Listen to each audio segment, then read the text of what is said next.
Nós temos verba do Sereste que ficam lá paradas e podem ser utilizadas para capacitar tanto os funcionários das vigilâncias como os trabalhadores em geral. Então, a dificuldade financeira, ela nem existe nesse aspecto. E o sindicato precisa instituir uma ouvidoria para levantar o que está errado. E o papel do sindicato, ele não vai ser mais aquele só de denuncista. Ele acha que se ele encaminhar um ofício para o Ministério do Trabalho, um ofício para o Ministério Público do Trabalho, acabou a competência dele. Não! É esse pessoal que tem que estar junto lá para descobrir tudo que está errado e buscar soluções. A gente vai ter que começar a deixar só o que for mais grave, mais urgente, maior risco para esses órgãos públicos, senão não tem quem dê conta. Então, nós precisamos somar esforços. Nós já temos algumas coisas que já são competência dos sindicatos fiscalizarem. Então, fiscalizar também não é só lá acompanhar o Ministério Público, Ministério do Trabalho, a Vigilância Sanitária. Mas nós temos algumas ações que já são obrigações dos sindicatos de fazerem, que são quais? Participar das reuniões da CIPA. Por quê? Teve uma alteração, acho que em 2011, 2012, que diz o quê? Que toda a documentação da CIPA tem que ser encaminhada para o sindicato. Isso inclui o quê? Ata de posse, todo o processo eleitoral e o cronograma de reuniões. Por que vocês têm que receber o cronograma das reuniões?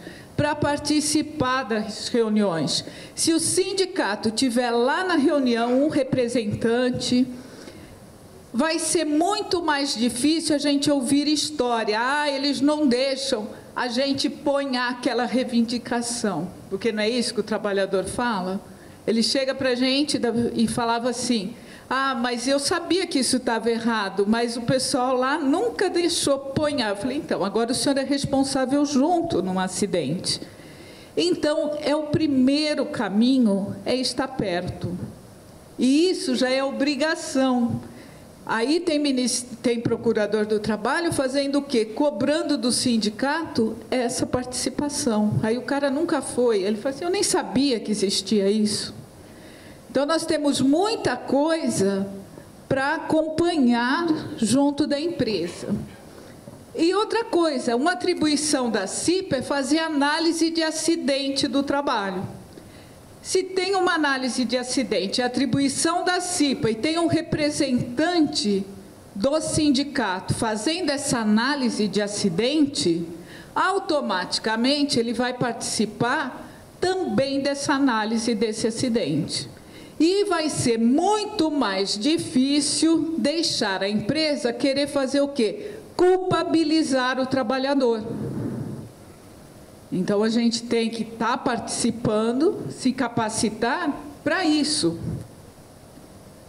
E aí nós vamos entrar no que a gente tem que fazer. O poder de fiscalizar, ele vem com responsabilidade. E qual que é a responsabilidade do sindicato agora? Capacitar os seus dirigentes sindicais e a maioria dos trabalhadores que ele conseguir para fazer análises de acidente com essa visão multicausal. Não aquela simplista que a culpa é sempre do trabalhador, e se a culpa é do trabalhador, meu ambiente de trabalho é perfeito, eu não preciso mudar nada. E eu mudo aquela pessoa que não serve, que é o trabalhador. Por isso um rodízio tão grande. Então, a gente tem que começar a mudar esse enfoque. Então, nós vamos trabalhar nesse sentido. Poder de fiscalização com responsabilidade. Solicitar a documentação do inventário das máquinas, que tem que estar lá o tipo de máquina, os sistemas de segurança, cada máquina tem que ter uma análise de risco. Nessa análise de risco, o engenheiro vai definir, e tem isso um modelo muito bom no livro da NR36, do Moacir Serighelli, Ele coloca 2 modelos de análise e você você pontua o risco antes da proteção e depois com a proteção. Então, você tem que participar disso. Então, se a gente está participando na CIPA, nas reuniões, é mais fácil relacionar a falta de segurança das máquinas nas causas dos acidentes.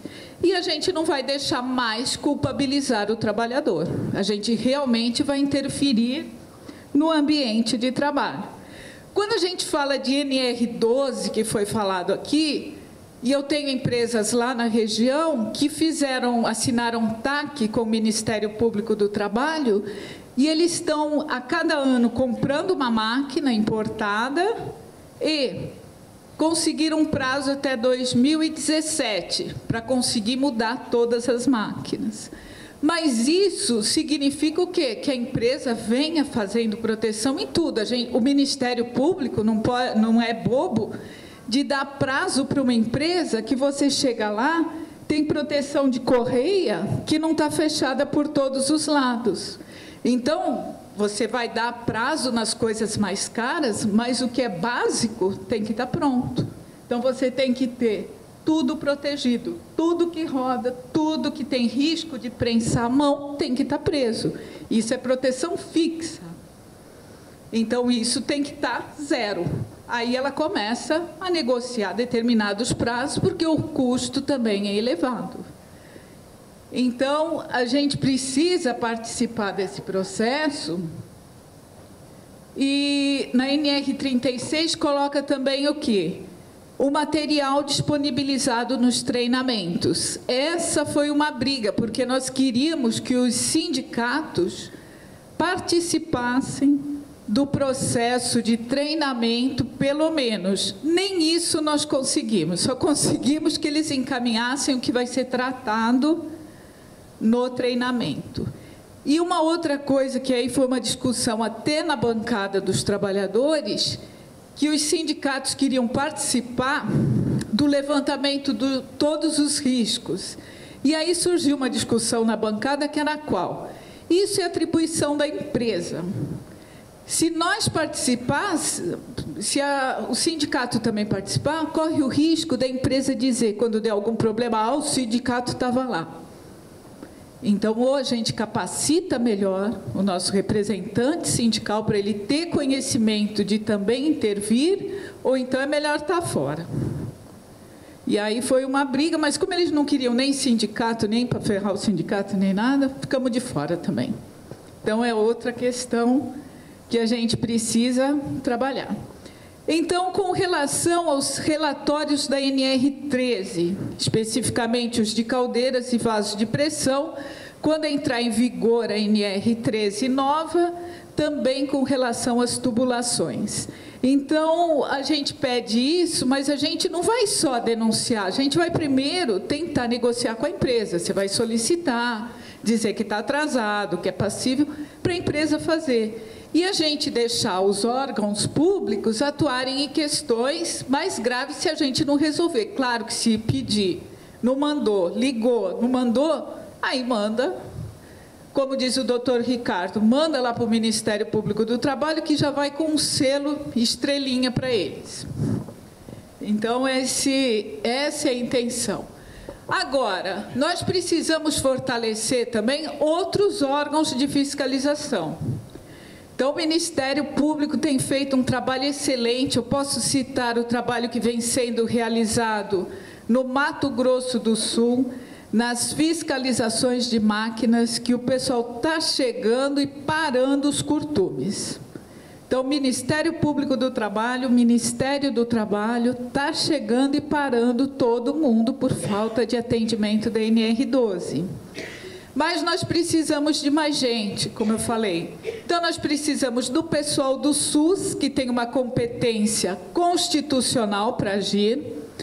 Eles têm a competência através do artigo 200 da Constituição Federal, da Lei 8.080, de 90, e do Decreto da Política Nacional de Segurança e Saúde no Trabalho. Então, esses órgãos precisam se integrar. Então, a gente pode até distribuir o pessoal da vigilância em saúde, ter um diagnóstico, estabelecer metas da gente trabalhar em cima de programas setoriais. Dependendo do grupo que tiver na vigilância, no Ministério do Trabalho, desenvolver ações específicas de acordo com a especialidade do pessoal e a gente melhorar. Então, eles têm lá obrigação, o SUS, porque é o SUS que paga a conta. A briga entre... começa lá em Brasília e, de vez em quando, estoura no próprio município. Mas a gente tem que começar a dar um passo. Então, as comissões tripartite, as reuniões mensais, para a gente fortalecer esse sistema. Então, o Sereste tem papel regional, epidemiológico, de diagnóstico, e lá na região que eu estou, eles têm médicos do trabalho, fisioterapeutas, técnicos de segurança e outros psicólogos. A vigilância sanitárias estaduais, que também tem um poder de coordenar essas ações de, principalmente, treinamento, e vigilância sanitária municipal, que nós temos em todos os municípios. Se a vigilância sanitária em cada município, ela dispuser de pelo menos 2 técnicos de segurança, nós já temos um avanço. Então, nós podemos estabelecer aquelas ações que já são rotineiras, fiscalização em açougue, fiscalizações em padarias, e deixar com esse pessoal também. Não precisa um estar entrando na área do outro. E a gente partir desse começo. Agora, é fundamental a gente capacitar os nossos sindicalistas. Então, vai ter que todo mundo falar a mesma linguagem, vai ter que todo mundo saber fazer isso. Então, como eu falei, é um trabalho árduo e só está começando, porque a gente ainda não tem aquele acesso fácil às empresas. As empresas ainda têm muito medo de tudo isso. Aqui está meu e-mail, se vocês precisarem entrar em contato. E o que eu tinha para apresentar para vocês era isso. Eu digo que o que a gente lutou para conseguir a CNR não foi fácil. A gente não quer que ela vire uma letra morta. E, para isso, a gente vai ter que fazer como o pessoal do meio ambiente conseguiu. Se a gente for deixar uma torneira aberta perto de uma criança de 10, 11, 12, 15 anos, a gente apanha. Porque, desde que ele entra na escola, ele foi orientado a ter uma responsabilidade ambiental. E nós precisamos que, na área de segurança também, todo mundo tem essa responsabilidade. Então, nós precisamos formar pessoas para estarem defendendo a vida. E quando fala assim, isso não está na lei, o que está lá no artigo da Constituição? Não é um dos primeiros princípios o direito à vida, à segurança? E será que a gente não dá isso no trabalho? Então, o nosso papel aí é muito importante para estar auxiliando e orientando. Tá bom? O que eu tinha para apresentar para vocês hoje é isso. Espero, numa outra oportunidade, trazer respostas melhores da população de trabalhadores e a gente conseguindo mudar o quadro da nossa situação de trabalho. Tá bom? Obrigada. Muito obrigado, então, professora Maria Lídia Vicente.